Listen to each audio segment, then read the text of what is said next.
All right, our first one is a wall push-up. And that is a push. I think you can see me here. I need that door. Wall push-up, elbows, go behind. I'm gonna pull my hands down a little bit. All right, I'm kind of really against the wall there. Okay, belly in, shoulders locked down. We're gonna lower down and press up. I'd actually take my arms down a little bit. Lower down and press up. Lower down and press up. Okay, the next one was a push-up. That was a countertop push-up.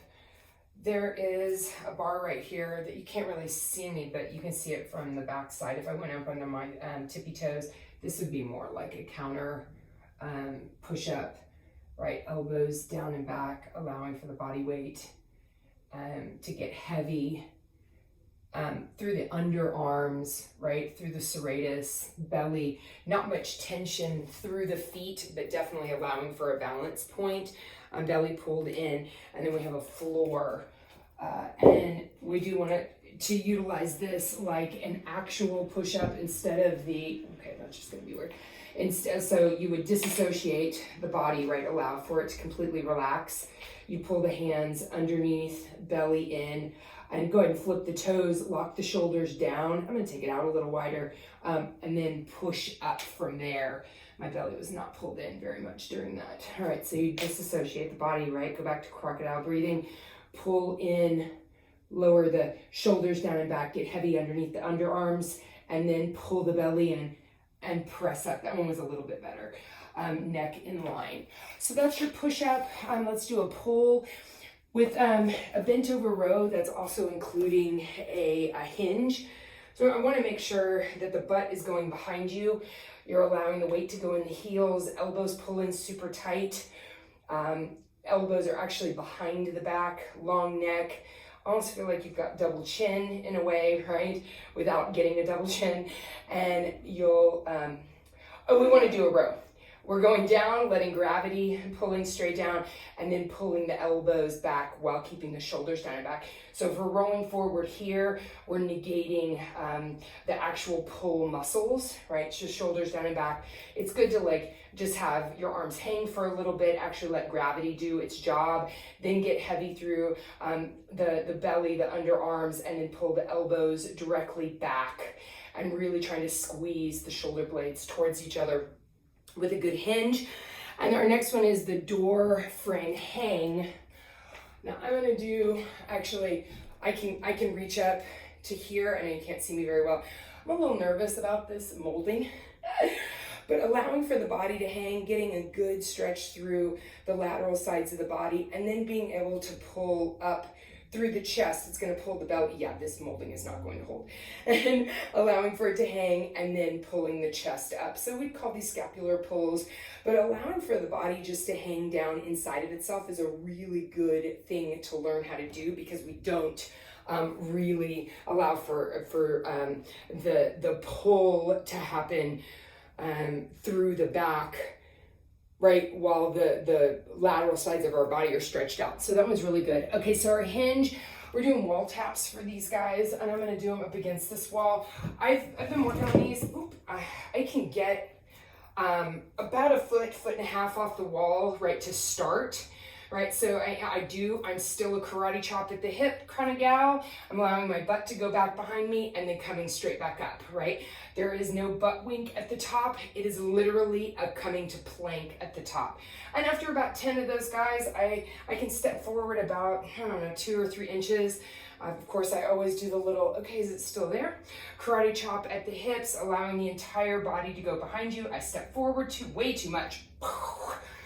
And you just head back, don't judge yourself, karate chop at the hips, send the hips behind you and then back up, right? No momentum here. It is literally allowing the front side and the back side to work with each other instead of against each other.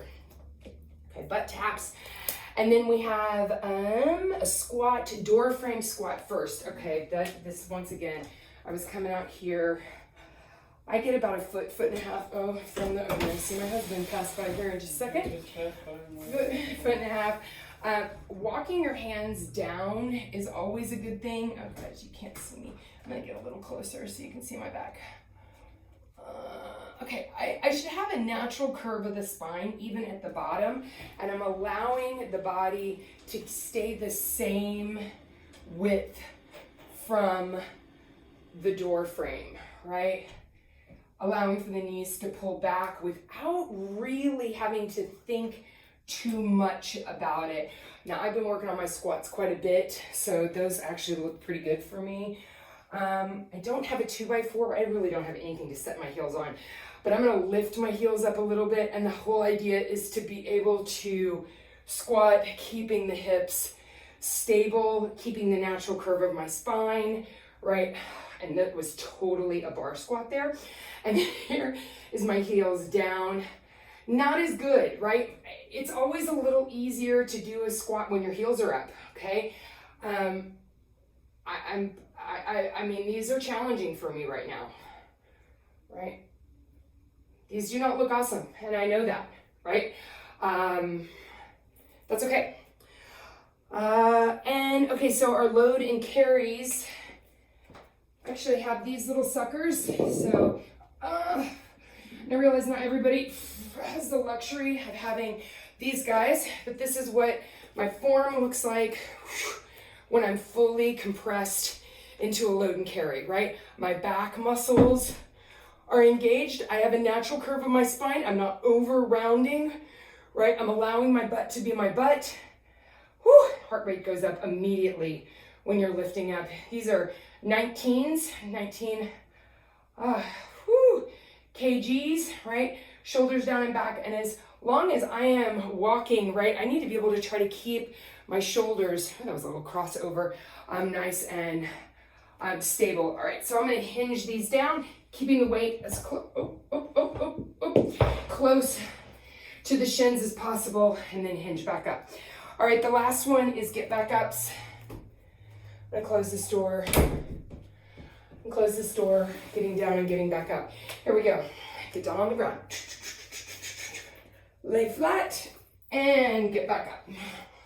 Okay, get back down on the ground, lay on our belly, right? And then get back up. And you can go down on your side, and get back up.